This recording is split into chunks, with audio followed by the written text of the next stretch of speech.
बहुत समय पहले की बात है। एक बार भाग्य और बुद्धि में बहस हो गई। भाग्य ने गर्व से सिर उठाकर कहा, मैं बड़ा हूँ।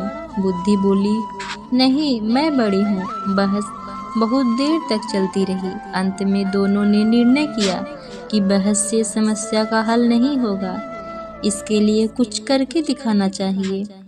तभी उन्हें खेत में काम करता एक किसान दिखाई दिया। बुद्धि ने भाग्य से कहा, तुम अगर इसे राजा बना दो तो मैं हार मान लूंगा।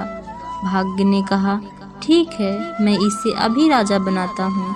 भाग्य किसान के पास पहुँचा तो उसके खेत में खड़े गेहूं की बालें मोतियों से भर गई।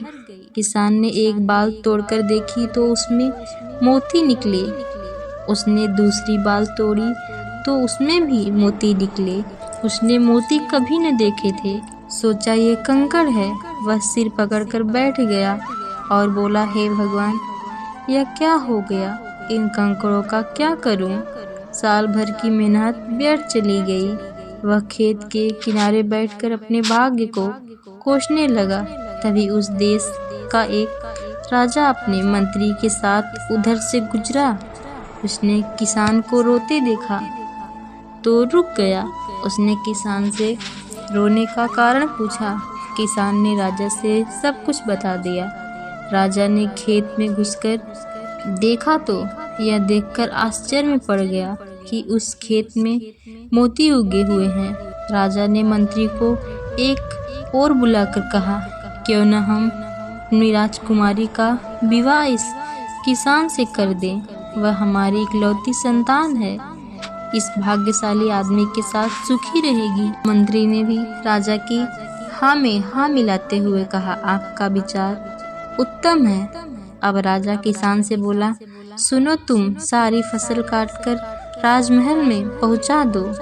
उसके बदले में हम तुम्हारा विवाह अपनी पुत्री से कर देंगे और बहुत सारा धन भी देंगे। किसान तुरंत तैयार हो गया। इस तरह उसके खेत के सारे मोती राजमहल में पहुंच गए। यह देखकर बुद्धि मुस्कुराई तो भाग्य बोली, देखती रहो, यह राजा बनने ही वाला है।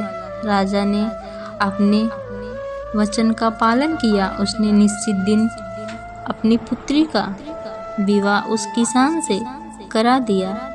किसान बहुत प्रसन्न था। जब राजकुमारी सज धज कर किसान के कमरे में आई तो उसके मन में विचार आया कि कहीं यह चुड़ैल तो नहीं। उसने बचपन में सुन रखा था कि चुड़ैल सुंदर रूप धारण करके आदमियों का खून चूस लेती है और उन्हें मार डालती है। चुड़ैल के हाथ पकड़ने से अच्छा है कि मैं यहाँ से भाग जाऊँ। यह सोचकर वह कमरे से निकल भागा। वहाँ से भागकर किसान नदी के किनारे जा बैठा।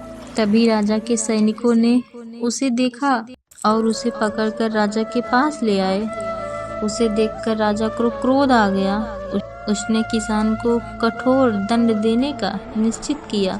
बुद्धि ने भाग्य से कहा, देख लिया तुमने, अब इस आदमी को सजा होने जा रही है। बोलो, क्या कहते हो? निराश होकर भाग्य बोला, अगर तुम इस आदमी को बचा लो तो मैं हार मान लूंगा। बुद्धि ने हंसकर कहा, तो ठीक है, अब मेरा कमाल देखो। मैं चली उसके पास। जैसे ही बुद्धि किसान के पास आई, वह बोला, राजन, आप मेरे ससुर हैं, क्या मैं आपसे कुछ पूछ सकता हूँ कि मुझे क्यों लाया गया है? राजा बोला, तुमने मेरी पुत्री का तिरस्कार करके मेरा घर छोड़कर अपमान किया है, इसका तुम्हें दंड दिया जाएगा। राजन, जब आपकी पुत्री कमरे में आई तभी नदी की ओर से बचाओ बचाओ चिल्लाने की आवाज मेरे कानों में पड़ी। अपने आप को रोक न सका और उस आदमी को बचाने नदी पर चला गया था। अगर यह दोष मेरा है तो आप मुझे अवश्य दंड दें। किसान की बात सुनकर राजा बहुत प्रसन्न हुआ और गले से लगा लिया, वह हमारे बाद तुम ही इस देश के राजा बनोगे। तब बुद्धि ने मुस्कुराकर भाग्य की ओर देखा। भाग्य हंसकर कहा, मैं अपनी हार मानता हूँ। तुम वास्तव में मुझसे बड़ी हो।